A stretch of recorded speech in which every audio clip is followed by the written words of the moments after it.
Yo, yo, yo, yo. All right. So, of course, Marvel's Avengers is right around the corner. And each day this week, up until the first, I believe, they are going to be coming out with some information about the game. I'm not going to be covering every single thing. We generally talk about this stuff on stream.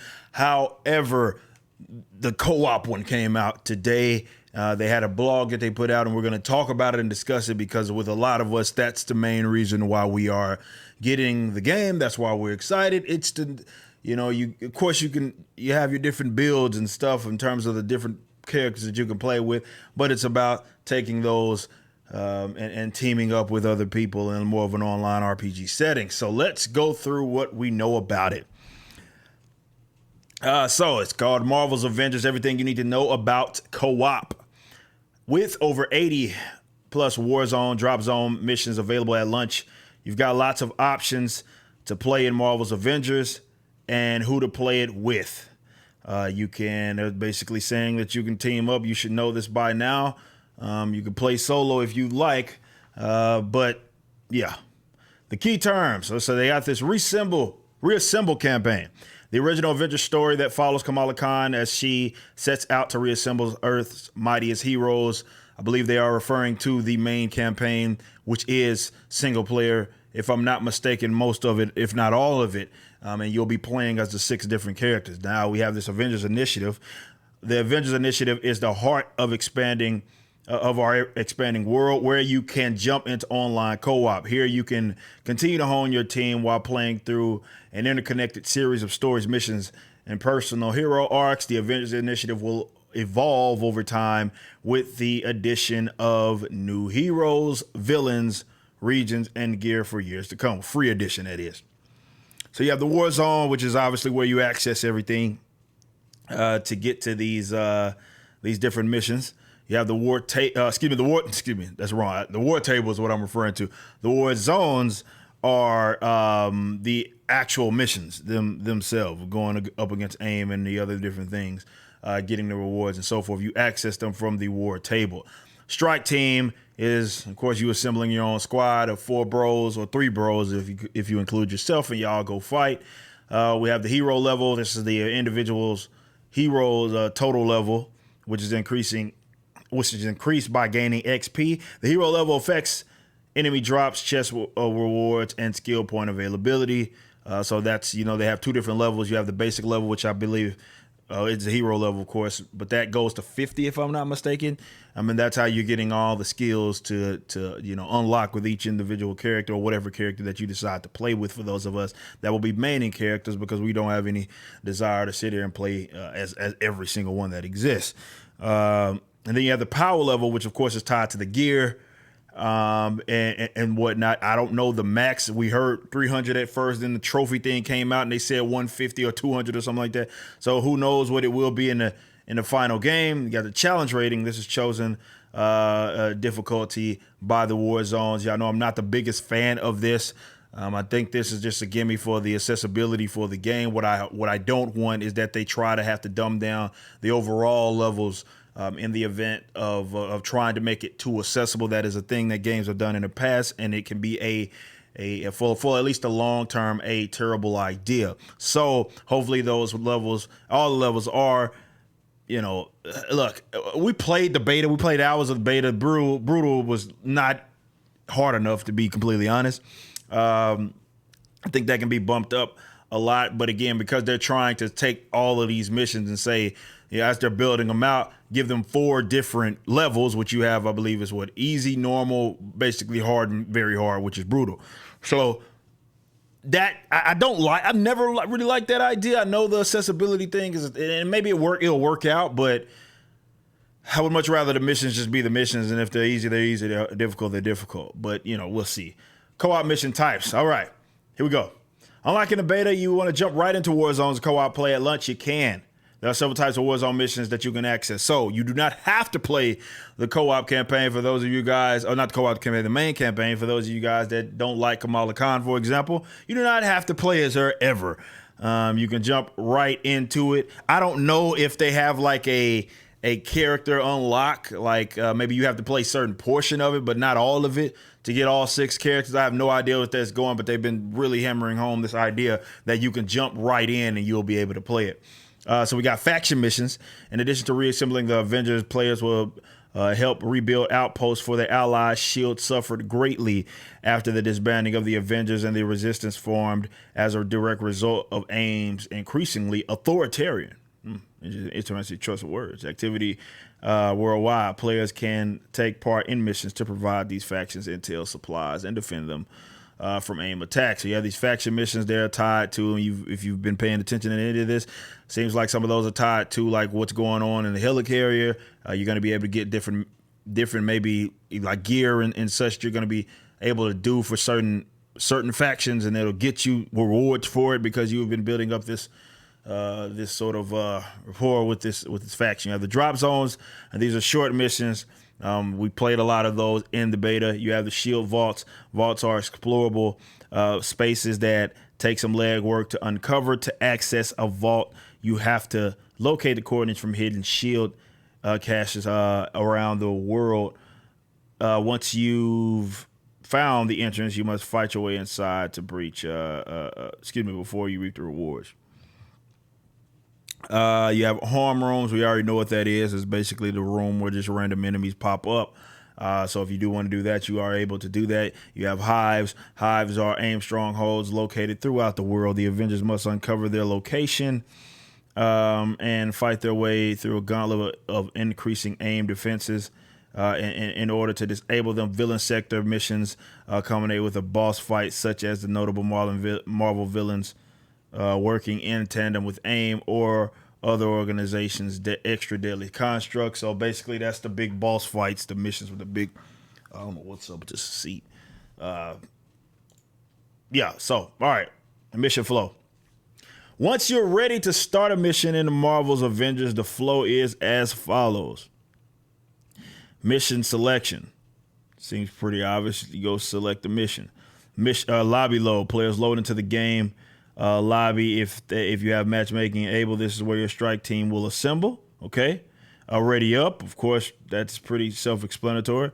Mission load. Assemble strike teams have launched a mission, and the mission is loading. This is when you can check out your strike team's awesome outfits. You have mission start. Quinjet drops you off at your destination. Mission complete. Summary. Mission is complete. Load back into the lobby, return to CoOp campaign, or stay in co-op. So if you want to go back, do some other stuff where you want to stay with your bros, I guess they give you that option. Matchmaking. I know some of you guys are going to be interested in this, though I am not as much, because I will be playing with people that'll be with the community, as well as some guys that I know personally. But those of you that don't have, let's say, like close friends, obviously, that are playing this game, this is something that you're going to be interested in. Matchmaking will prioritize matches between players close to each other's power level. Okay, so they're not going to just put you with anybody. You've got 3 options when it comes to matchmaking. Select Warzone. You can select the Warzone from the table to matchmake to that specific mission. You have quick match. Selected hero. Select this option if you want to stay and level up the hero you currently are in any available Warzone. Select this option if you're open to playing any Avenger for any available Warzone. So basically, it's like, okay, you want to play with someone, you have these quick match options. If you want to play with your character, there's a character that you want to play, like you main with a character, and that's the one you want to build up. You can choose him, or you can just jump in any match or anybody that needs someone else if you just want to play as everybody. So it has those options for those of you guys that are going to be jumping around from character to character, and for the guys that are going to be maining. If one player in a strike team has matchmaking enabled, the game will continue to try and match them with other players. Matchmaking will end once open strike team slots are full. A player presses the launch table button or launch mission button, or a player backs out of the ready phase. For example, select a different mission. So it's basically just telling you how you launch these missions. And it also says in the next paragraph, if you launch and there is absolutely no body that jumps in or something like that, you'll get a companion AI, a random character selected from the list of multiple players select the same hero. The AI companion with the highest power level is selected. All right, So, playing with friends. If you'd rather play with friends, which is what a lot of us will be doing, players can manually invite each other to the strike team. We saw all of that. We did all of this in the beta when I was playing with Sheep City and Uptown and some of the other guys. So yeah, it does have a easily accessible social tab where you can just go right to the strike team and add all of your guys in there. I believe this is all basically they say, accepting the invite from a group currently in a war zone will put you in a Quinjet lobby. Don't worry if your friends are at a higher power level than you. When in a strike team, power level is unified value across the team and will determine any enemy power. Challenge rating doesn't limit the matchmaking pool either. Difficulty is set individually per player and affects the rewards you receive at the end of the mission. So the strike team is going to work just a little different from the matchmaking. And they're going to be trying to combine like you guys' levels to come out with what kind of missions or villains and stuff that you'll be fighting, enemies during that particular level. Speaking of rewards, they aren't shared, so you don't have to worry about others taking your hard-earned winnings. Okay, so we have technical tips. And this ain't nothing. It's just you can mute players, nat types, joining in progress, crossplay, Marvel art. We already knew about that. Doesn't support joining process. Of course, you can mute people by hovering over their nameplate. Join in progress, yada yada. Crossplay. I know a lot of you guys are after this. At the time, they have confirmed there is no crossplay. So hopefully the base it will be large enough for you guys that are going to be playing a lot of matchmaking. And I believe that it will. You guys should be fine depending on what system that you're playing on. But if it doesn't, I can, of course, see that going then into more cross-play. So it's a little more accessible as far as playing with other people. But yeah, that's about it. So you now know basically the gist of it. Important things about this is not really, I mean, you just know that there's different, you got to understand that the campaign is the campaign, and I believe you can access all of that stuff from the war table, those missions, because you can't come back and do the campaign if you want to do that. But you don't necessarily have to play through it all. There's probably going to be some loot and other things tied to it, so you're gonna want to probably. But you don't have to. You don't have to. And look, this is what's going to build the game. They have long admitted that. I know there's a lot of you guys who are like, I don't have friends. I don't want to play with other people. And you're treating this like that because it's Avengers, right? It's just very notable, recognizable IP. So you just want the fact that you can play with other, play as your favorite guys, and that's all you want to do. Of course, there have been plenty of games that allow you to do that, and this is geared to more being an online RPG experience, but this is what's going to carry the game, considering that it is live service, though it's more, this is why I said think of it as an online RPG that you can play online. And even when I know there's a lot of people that disagree with some of the points that I've been making about this game, if you can understand that, then more so you will understand the vision that I have, but also the vision that the guys have. I will read this one last time. This was on the first blog that came out. They said, from the beginning, our overall vision for Marvel's Avengers has always been one where players would assemble online to protect Earth and battle the forces of AIM as a team. While the entire game can be played solo with companion AI, the game has been designed as a seamless online experience where players would transition from this single player campaign to joining with friends in co-op missions as a part of the Avengers initiative. So please keep that in mind, that's the driving force of the game. They recognize that. That's the idea, the companion AI and all of that. I don't want to just say it was a throw-in, but it was something for you guys that do just want to kind of play around with the mechanics. You guys can do that.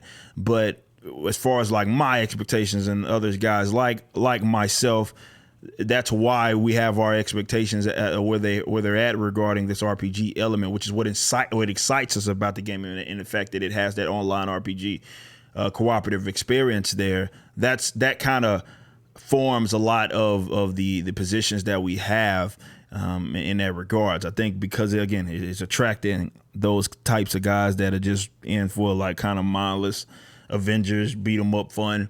and they don't seem to understand the vision of even the developers themselves, or why someone like myself would say, yeah, you probably should make sure you have something for the hardcore guys and don't dumb everything down just for the sake of making everything accessible to a wide range of people. If it means sacrificing the people that are going to play the hell out of it for months and years to come, considering that this is a live service. So you have information about the co-op. Hope you enjoy. We'll be keeping up with it. We'll be streaming. Of course, follow us. I have a Discord in the description for all of my members, not members of the Discord, members of the channel that are also members of the Discord. We'll be doing a lot of community days throughout the course of this game cycle, and I'll be playing the game with you guys. And doing missions and stuff like that, raids and all of that. So I hope that you guys join. And of course, you will be able to link up with other like-minded players. Certainly, obviously, look, we're the more, all right, we're going to play this game into the ground, guys.